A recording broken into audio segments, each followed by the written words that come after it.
Hi, everyone. Welcome back to the Break Vape podcast, episode 14. I am your host, Tami Ernst. If you or someone you know are curious about all things vaping, you are in the right spot. Welcome to our new listeners. We have some coming from Russia. We have some coming from Poland. Today, we are going to talk about enabling from a very safe place of non-judgment. Enabling means to directly or indirectly support someone else's unhealthy tendencies, even your own. And this topic is extremely triggering to almost everyone who isn't giving their 100% to quit vaping yourself or trying to help someone that you know quit. When it comes to vaping, this term can be applied to a parent who knows that their child is vaping but isn't doing anything about it. It can be a spouse who may wish that their partner would quit vaping, but again, doesn't know how to put their foot down, or vapes with their partner in codependent enablement. And it can apply to yourself by actually letting yourself continue to vape when you know that it is toxic for your life. So today we're going to get into enabling, and also we're going to go over some steps on how to handle enabling. Many of you have never smoked or vaped, but have a child maybe who has picked up the habit, which can seem like it comes out of the blue. It can be disheartening and extremely frustrating. For my parents listening right now who have quote unquote done everything right, please do not think that you are the only ones who are facing this situation, because you are not. Give yourself some grace, and as you try to get your loved one to quit vaping, give yourself space to hold them accountable, but not beat yourself up. Now, when it comes to relationships, many of you may choose to date someone or have a partner who vapes too, so that you don't actually have to quit yourself. And in this case, you are enabling each other. Or maybe you are so bound to your addiction that you would never even choose a partner who questioned your vaping or asked you to quit. And in this case, you're also enabling yourself. Get ready to be triggered, because if you are enabling yourself like I used to, you are the only one who is going to be able to get yourself to quit for good. That is the nature of any addiction, no matter how much help and support we have. If you're triggered right now, just know that this episode is coming from a place of service and not from a place of judgment. Now think for a minute and ask yourself, are you only enabling yourself? Are you enabling others, like a child, a friend, or a spouse? Or are you doing both by enabling yourself and others? And how do we stop enabling? Well, here are just a few of my tips to stop enabling.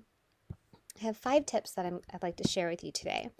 Number 1, always come from a place of love, education, awareness, and concern. Asking someone to quit vaping usually comes from a place of fear. I get it. But it doesn't help anyone if it sounds like you are coming from a place of judgment. So try to enlighten, not lecture. Number 2, keep presenting the facts. Make it a point to mention how dangerous vaping is to yourself or the person that you care about at least 3 times a day.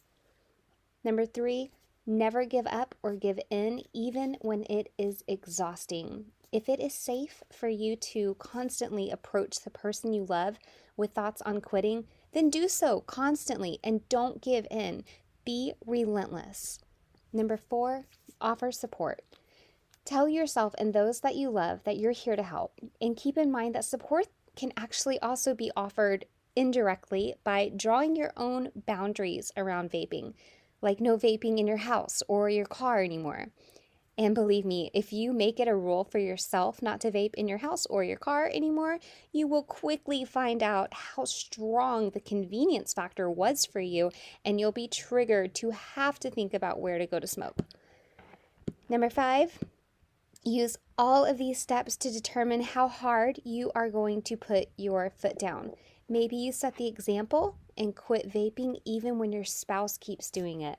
That takes work. It takes willpower. It takes resilience. It takes getting uncomfortable, but it's 100% doable. Maybe you just need to be the example. If you're a parent, maybe you have your child pass a nicotine test once a week. if they want to earn back privileges that they may have had taken away for vaping, like being grounded from friends and electronics. Dig into this idea and figure out what your boundaries are so that you don't cave. Now take this list one step further. As always, we're going to do a little exercise. I love exercises. I want you to write out 5 of your own unique answers to how you can stop enabling yourself and others, or both. What does it look like in your own life?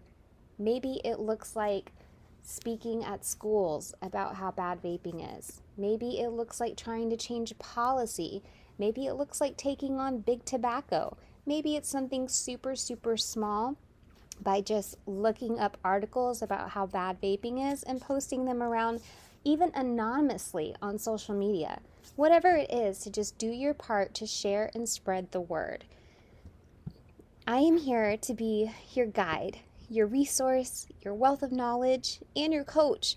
I have tons of unique tips and tricks and a step-by-step program to help you quit when you are ready. It will make quitting easier, and when you do the work, success will feel so liberating. I would love to hear what you all come up with, especially since you guys are tuning in now from over a dozen different countries all over the world. You guys are so unique and strong and capable and fascinating in your own way. I would love to hear your list. So please email it in and let me know if you would like to actually hear your list on the show. That would be fun. Also, if you would like coaching for yourself or someone else on how to quit vaping for good, send an email to hello@breakvapes.com. That's hello@breakvapes.com with an S to hear exactly how I can help you. That's it for today. We covered enabling. We'll cover it some more in the future. I hope you guys are having a wonderful week, and I will talk to you next week. Bye.